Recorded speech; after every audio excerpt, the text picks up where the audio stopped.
안정적인 노후 그리고 불안정한 노후. 돈보다 중요한 단 한 가지가 노후를 결정합니다.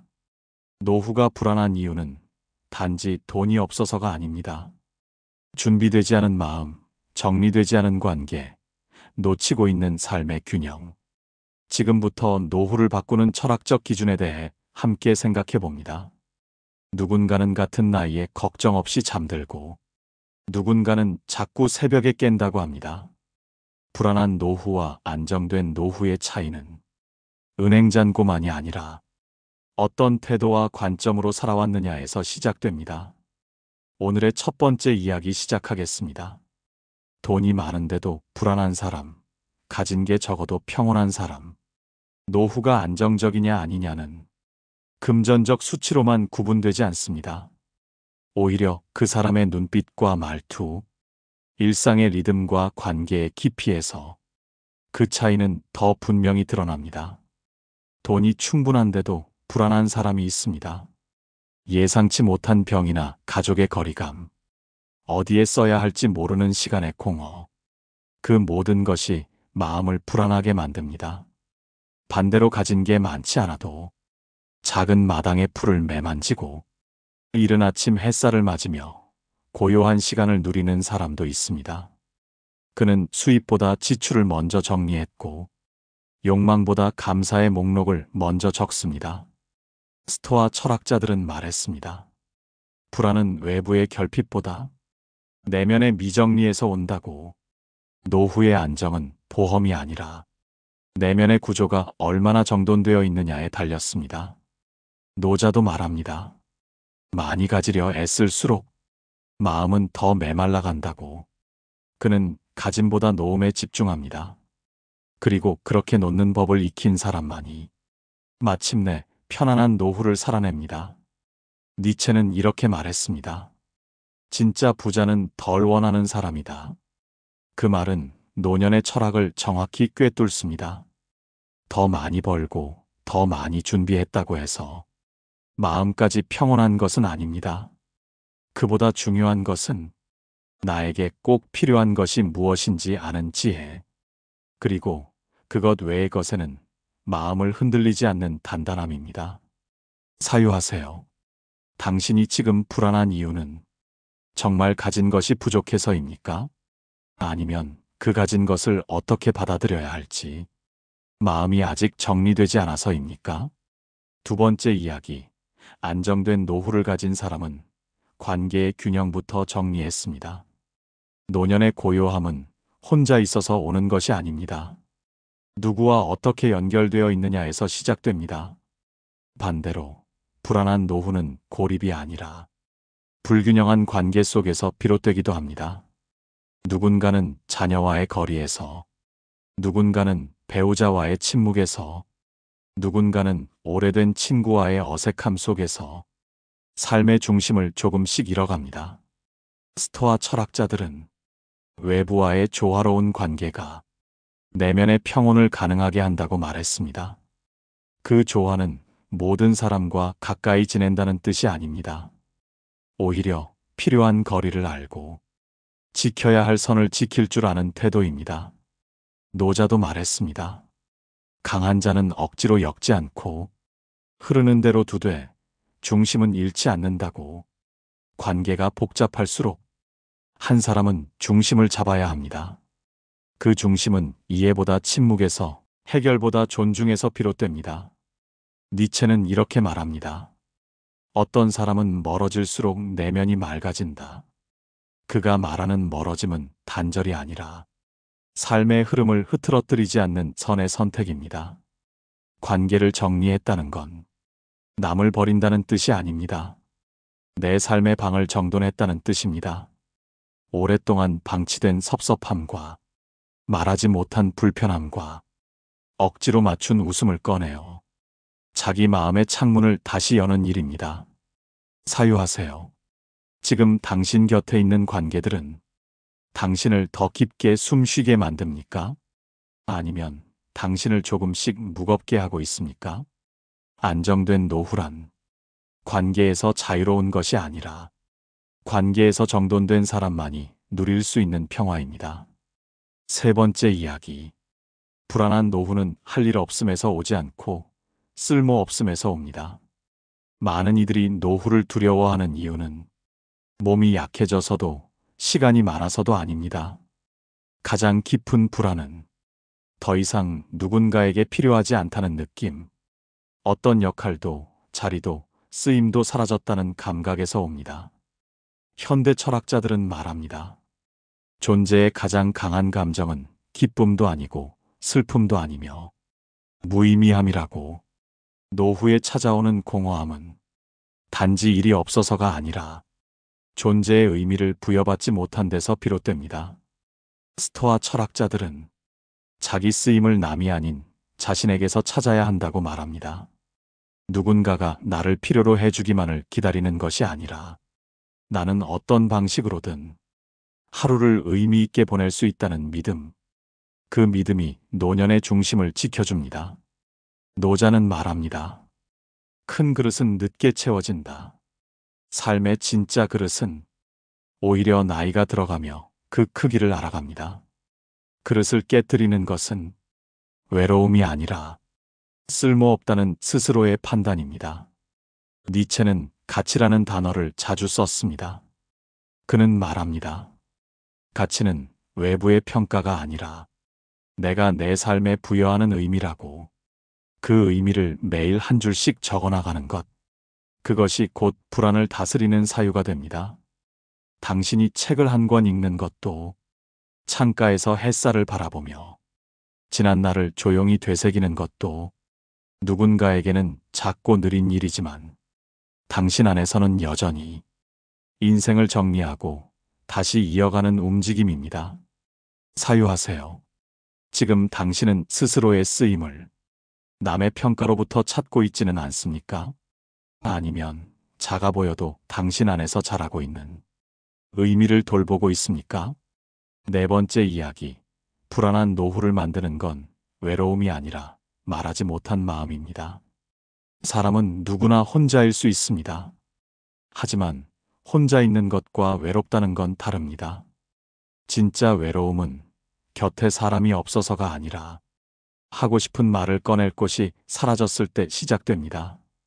노후가 불안한 이유는 말하지 못한 마음이 쌓여가기 때문입니다.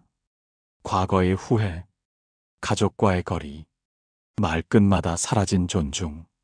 이 모든 것이 입안에 맴돌다 결국엔 침묵으로 바뀝니다.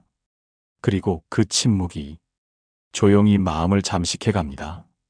스토아 철학자들은 말이 아닌 사유로 살아가는 삶을 강조했습니다.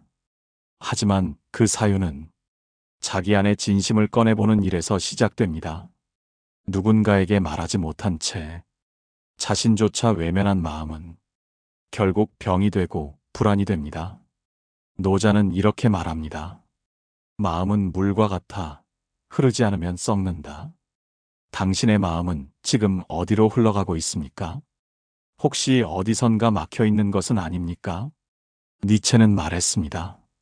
진짜 고독은 말이 사라진 침묵이 아니라 마음을 꺼낼 상대가 없다는 감각이다. 그는 사유하되 그 사유가 자기 마음을 감추는 변명이 되지 않도록 늘 자신에게 질문을 던졌습니다. 누군가에게 털어놓을 수 있는 단 한 줄의 마음. 그것이 바로 노후를 안정으로 이끄는 출구가 됩니다. 그 마음을 나눌 수 있는 단 한 사람만 있어도 그 사람은 고요한 평화를 안고 하루를 시작할 수 있습니다. 당신 안에 아직 꺼내지 못한 말은 무엇입니까? 누구에게도 하지 못한 채 스스로조차 잊으려 했던 감정은 무엇입니까? 당신의 불안은 어쩌면 그 말이 사라진 자리에서 자라나고 있을지도 모릅니다. 다섯 번째 이야기. 안정된 노후를 살아가는 사람은 속도보다 리듬을 따릅니다. 젊은 시절에는 늘 속도가 중요했습니다. 얼마나 빨리, 얼마나 많이, 얼마나 앞서 나가느냐가 삶의 성패를 가르는 기준이었지요. 하지만 나이가 들수록 속도보다 더 중요한 것이 있다는 걸 알게 됩니다. 그것은 바로 리듬입니다. 나만의 호흡, 나만의 걷는 속도, 그리고 거기에 맞춘 생각과 생활의 박자. 스토아 철학자들은 자연의 흐름에 거스르지 않는 것을 가장 높은 지혜라 했습니다. 바람이 불면 머무르고 비가 오면 천천히 걷는 것처럼 삶도 어느 순간부터는 흐름에 맞춰 사는 것이 더 중요해집니다. 노자는 이렇게 말합니다. 억지로 나아가는 자는 결국 멈추게 된다. 그는 천천히 걷는 이가 가장 멀리 간다는 걸 알았습니다.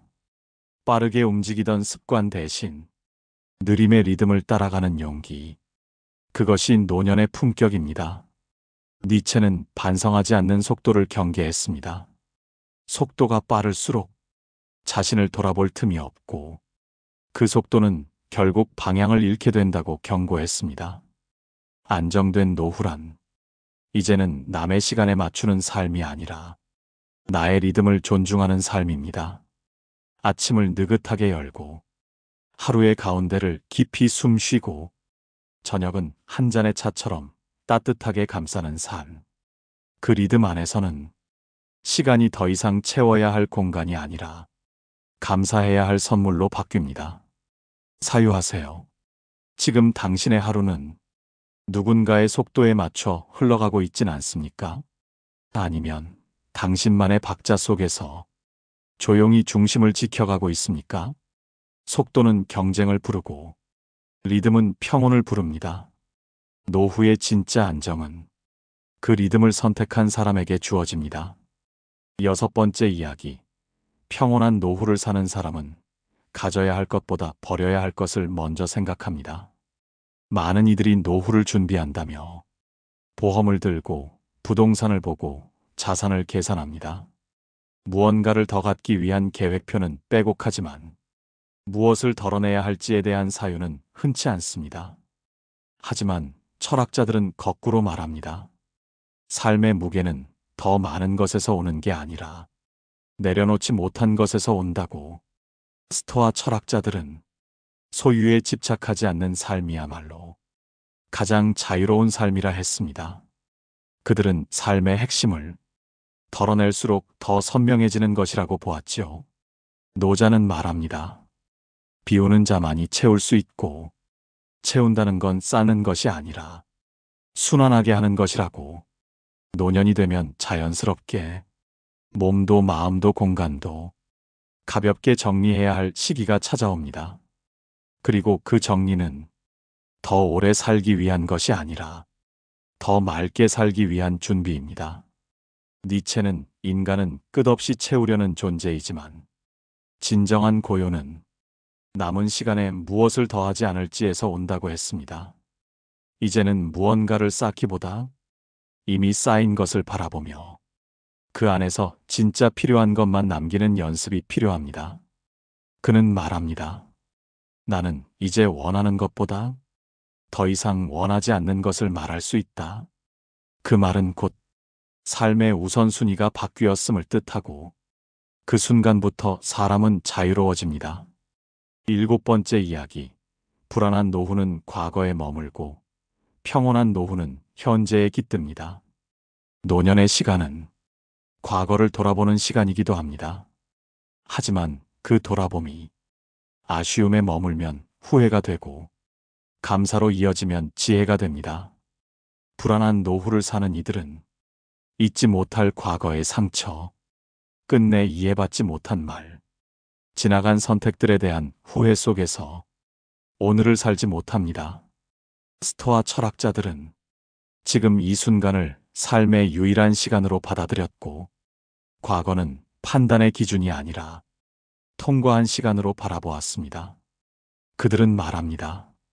지금이야말로 모든 것을 새롭게 시작할 수 있는 유일한 자리다. 노자는 이렇게 표현했습니다. 과거에 머무르면 마음은 굳고 현재에 머무르면 마음은 흐른다고.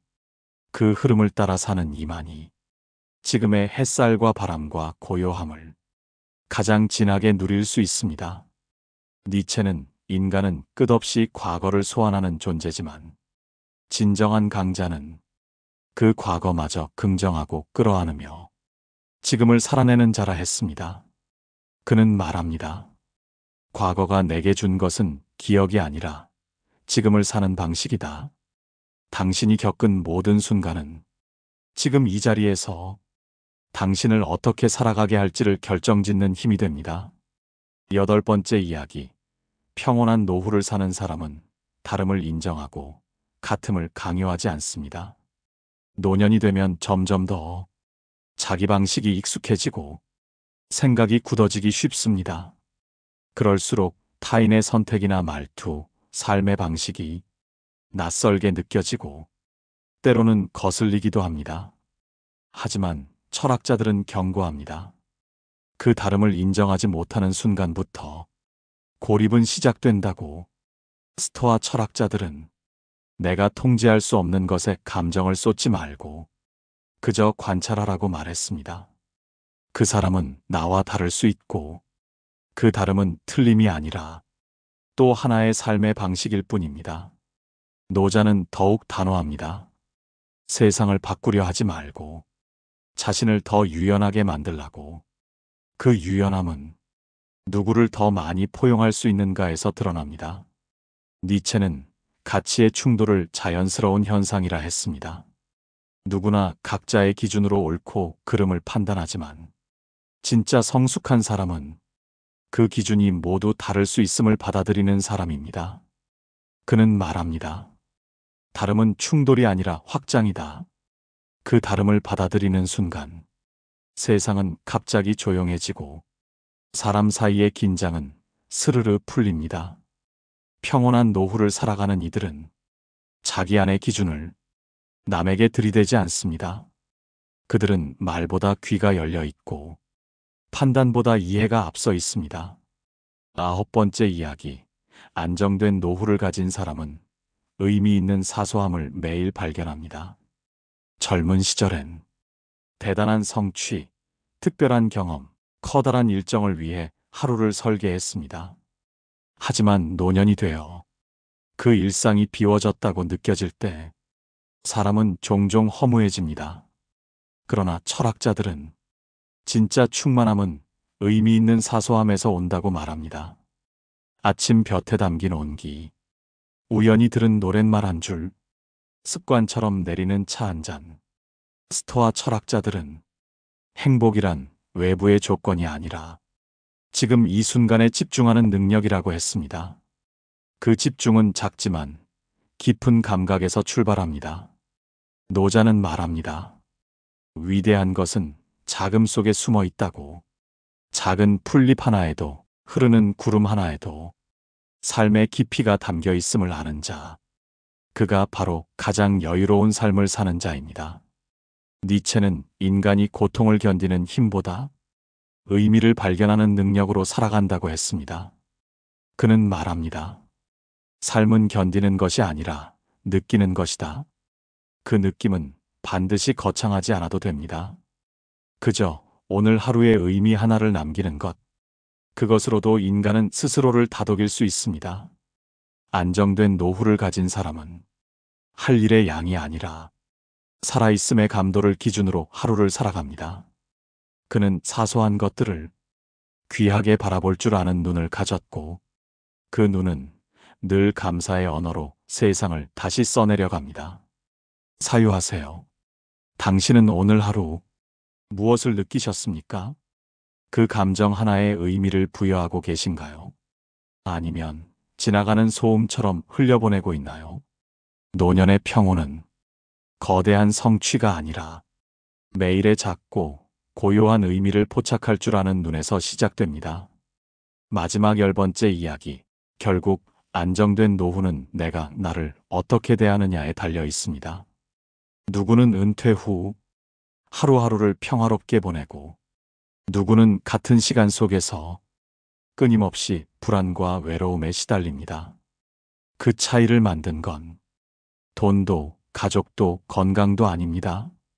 바로 그 사람이 자기 자신과 어떤 관계를 맺고 있느냐였습니다. 스토아 철학자들은 외부 환경보다 자기 자신과의 대화를 중요시했습니다. 그들은 매일 자기 마음을 살피고 자신을 판단이 아닌 관찰로 바라보는 습관을 가졌습니다. 노자는 말합니다. 자신을 아는 자가 가장 현명하며 자신을 이기는 자가 가장 강하다고. 그 말은 노년에도 여전히 유효합니다. 자기 안에서 일어나는 감정을 바로 보고 스스로를 보듬어 줄 수 있는 사람. 그가 진짜 단단한 사람입니다. 니체는 삶의 마지막에는 결국 자기 자신과의 화해가 남는다고 했습니다. 남에게 어떻게 보였는가 보다 스스로를 어떻게 받아들였는가가 그 인생의 질을 결정짓는다는 뜻입니다. 당신이 자신을 자주 책망하고 과거의 실수를 오래 붙들며 나는 왜 이 모양인가 하고 속으로 되뇌고 있다면 당신의 노후는 스스로 만든 감옥 속에 갇히고 맙니다. 반대로 당신이 스스로를 하루에도 몇 번씩 다정하게 안아주는 사람이라면 그 다정함이 곧 인생의 평화가 됩니다. 우리는 모두 노년의 어느 날을 향해 가고 있습니다. 그날이 고요한 평화로 다가올지 막막한 두려움으로 다가올지는 지금 내가 어떻게 살아가느냐에 달려 있습니다. 노후의 진짜 준비는 돈도 집도 조건도 아닌 삶을 바라보는 태도이며 나 자신과의 관계를 정리해가는 철학입니다. 이야기가 마음에 남으셨다면 좋아요와 구독으로 함께 해주세요. 댓글로 당신의 생각을 남겨주시면 또 다른 누군가에게 따뜻한 나침반이 될 수 있습니다. 다음 이야기에서 다시 인사드리겠습니다. 고맙습니다. 고요하고 평온한 하루 보내세요.